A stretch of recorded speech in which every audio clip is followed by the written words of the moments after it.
Bienvenue dans Secrètes de recruteur, le podcast qui lève le voile sur les coulisses du recrutement.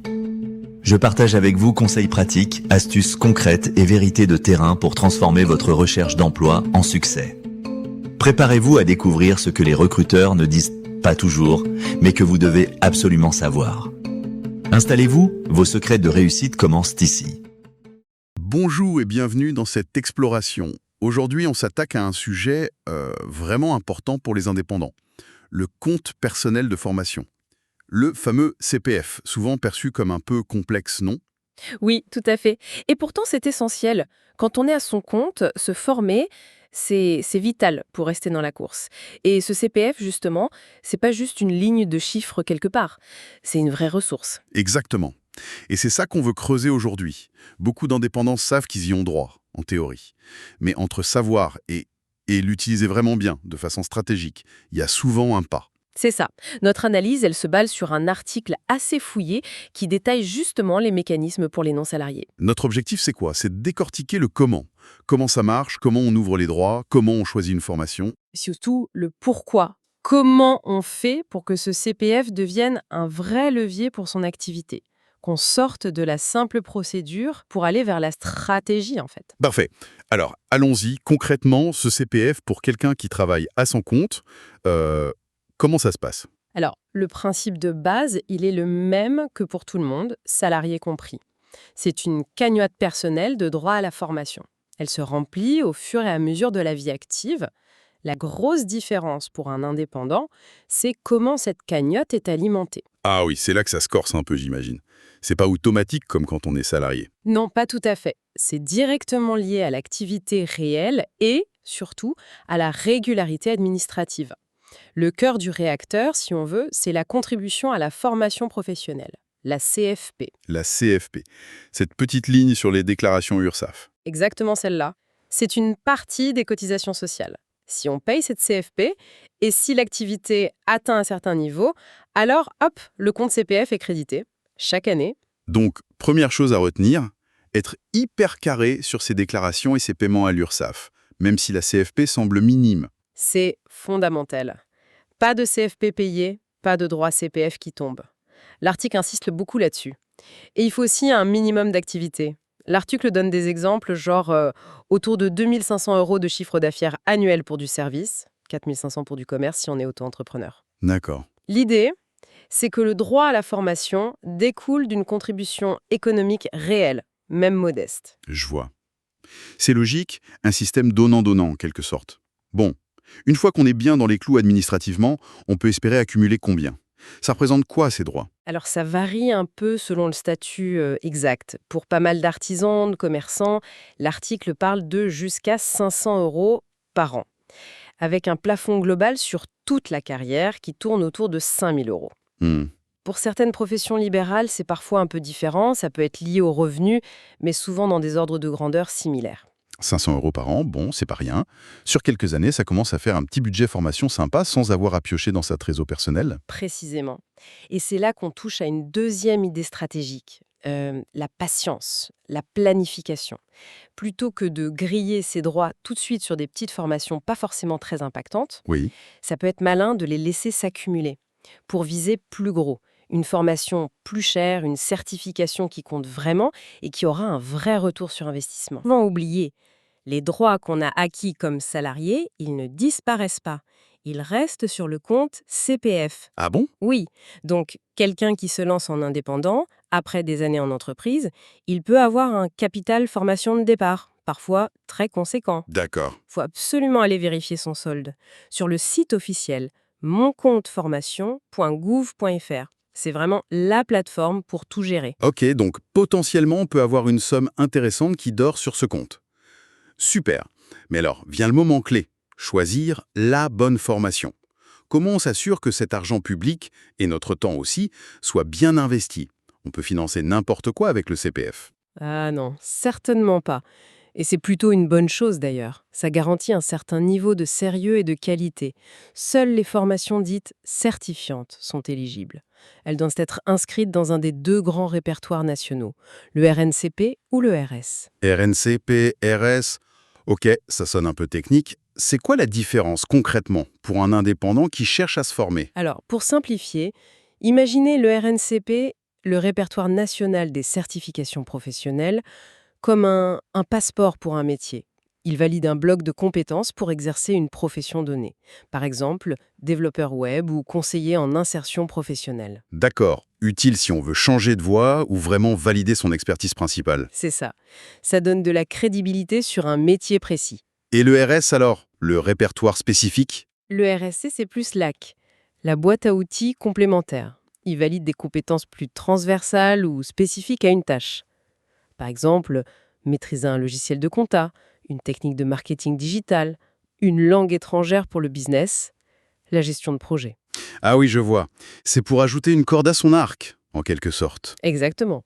Pour se diversifier ou simplement pour être plus efficace dans son travail au quotidien. Donc, le choix entre RNCP et RSC, ça dépend vraiment de ce qu'on veut faire pour son business en fait.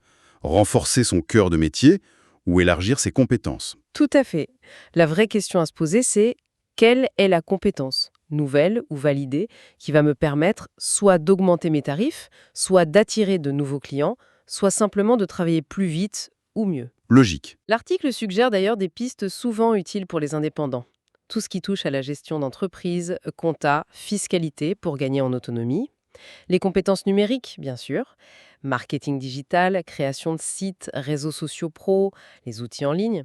C'est devenu incontournable pour la visibilité. Mhm. Et puis, évidemment, les mises à jour techniques ou réglementaires dans son propre secteur d'activité. Faut rester à la page. Et viser une certification spécifique reconnue dans son domaine, ça peut vraiment aider à justifier des tarifs plus élevés auprès des clients. C'est clairement un des leviers pour améliorer le retour sur investissement. Une certification reconnue, c'est un signal fort. Ça rassure les prospects, ça montre un niveau d'expertise. Et oui, ça peut tout à fait justifier un positionnement prix plus élevé. Donc, quand on choisit sa formation, faut aussi se demander quelle certification est vraiment valorisée sur mon marché. Très clair. Le choix est donc hyper stratégique. Bon, admettons qu'on a trouvé la formation parfaite. Comment on passe à l'action? L'inscription, le financement, c'est la galère. gouv.fr. Il faut d'abord créer son compte si ce n'est pas déjà fait. On a besoin de son numéro de sécurité sociale. Ok. Ensuite, on vérifie que son statut d'indépendant est bien pris en compte. Et après, on utilise le moteur de recherche du site pour trouver la formation qu'on a repérée. Et tout le processus, de la recherche à la demande d'inscription, ça se fait directement sur le site. Oui, c'est l'idée. On trouve la formation, on clique pour demander une inscription, l'organisme de formation reçoit la demande, ils répondent, en général assez vite, avec une proposition détaillée. Le programme exact, les dates, le coût, etc. Et si ça nous convient? Si on est d'accord, on valide cette proposition directement sur le site. Et c'est là que les droits CPF sont mobilisés, débités, pour payer l'organisme. Ça a l'air fluide dit comme ça. Mais bon, on connaît l'administration parfois. L'article mentionne des points de vigilance, des pièges à éviter. Il insiste surtout sur l'importance de bien lire, vraiment bien lire la proposition de l'organisme avant de cliquer sur « Valider », vérifier que tout correspond bien. Et il soulève un point essentiel. Qu'est-ce qui se passe si le coût de la formation est supérieur au montant qu'on a sur son compte CPF? Ah oui, le fameux reste à charge. La formation de mes rêves coûte 3 000 €, mais j'ai que 1 500 sur mon CPF. Qu'est-ce que je fais? La première option, la plus évidente, c'est de compléter soi-même, de payer la différence de sa poche. Il faut donc l'anticiper dans son budget pro. Ok. Mais avant de sortir son portefeuille, ça vaut vraiment le coup d'explorer s'il n'y a pas des financements complémentaires possibles. Et là, on entre dans un écosystème d'aides un peu plus touffu, mais potentiellement très intéressant. Des aides en plus du CPF? Comme quoi, par exemple? Alors, l'article cite plusieurs pistes. Il y a les OPECO, les opérateurs de compétences. Bon, ils sont surtout orientés vers les salariés, c'est vrai, mais selon les secteurs, selon les régions aussi, ils peuvent parfois intervenir pour les indépendants. Il faut se renseigner au cas par cas. D'accord. Et au niveau local, ou par secteur d'activité? Et oui, justement, les conseils régionaux, ils ont souvent des budgets spécifiques pour aider les indépendants à se former en lien avec les priorités économiques de la région. Ça vaut vraiment le coup d'aller voir ce qui existe localement. Mhm. Et puis, il y a les FAF, les fonds d'assurance formation. Là, c'est très sectoriel. Chaque grande branche pro a le sien. Artisans, commerçants, professions libérales. Ces FAF peuvent proposer des financements, parfois en complément du CPF, parfois pour d'autres types de formations que celles éligibles au CPF. Donc, plusieurs portes auxquelles frapper, potentiellement, et pour les auto-entrepreneurs spécifiquement, il y a quelque chose. Oui, il y a l'AGFIS. C'est l'association de gestion du financement de la formation des chefs d'entreprise. Elle est spécifiquement pour les dirigeants non salariés, donc beaucoup d'auto-entrepreneurs y ont droit. Elle peut financer des formations et parfois même prendre en charge certains frais annexes. Ah oui, genre transport, hébergement. Oui, ça peut arriver. Ce qui est un vrai plus quand la formation n'est pas juste à coquer.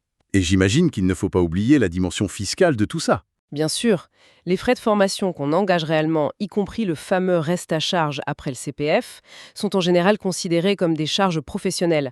Donc on peut les déduire de son bénéfice imposable, ce qui réduit l'impôt à payer au final.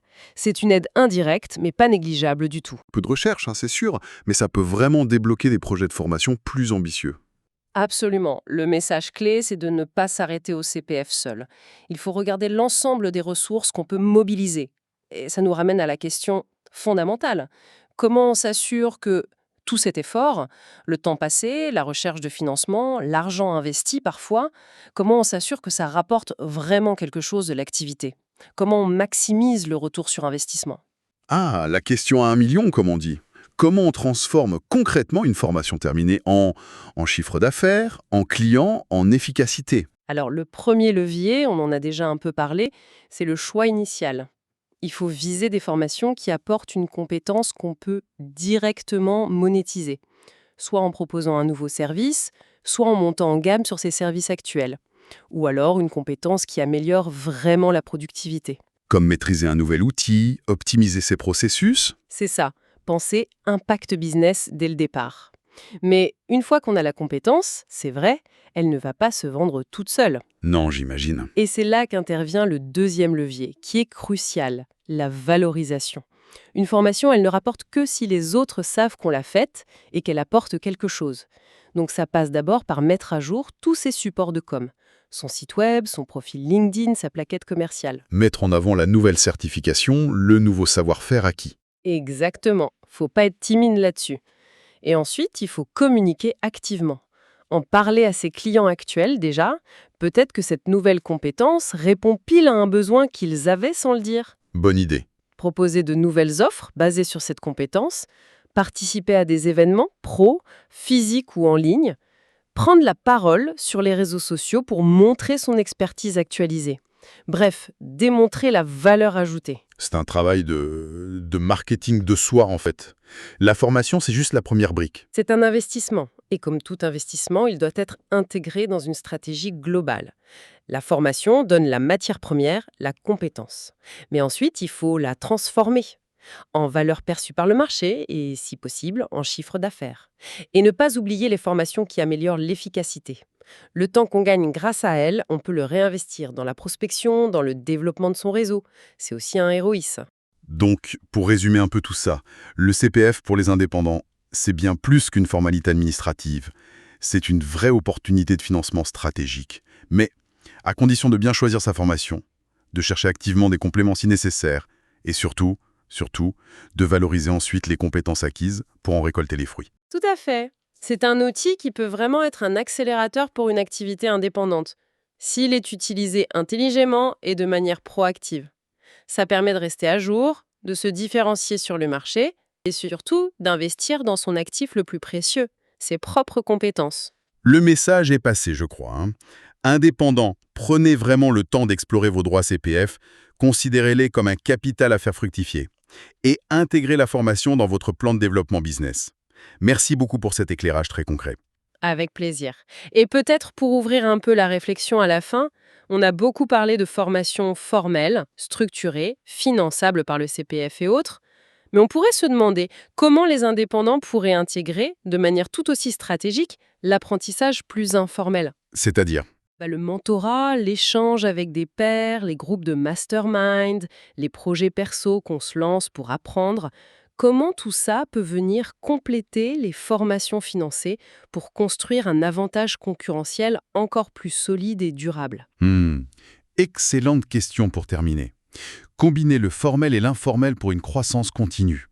Voilà de quoi nourrir les réflexions de nombreux indépendants. Merci encore. Merci d'avoir écouté Secrets de recruteur. J'espère que ces conseils vous aideront à avancer vers le job qui vous correspond vraiment. Pour retrouver encore plus d'astuces, de ressources et nos dernières opportunités, rendez-vous dès maintenant sur www.recrute-talent.fr. Et si ce podcast vous a plu, abonnez-vous et partagez-le autour de vous pour aider d'autres candidats. À très bientôt pour un nouvel épisode.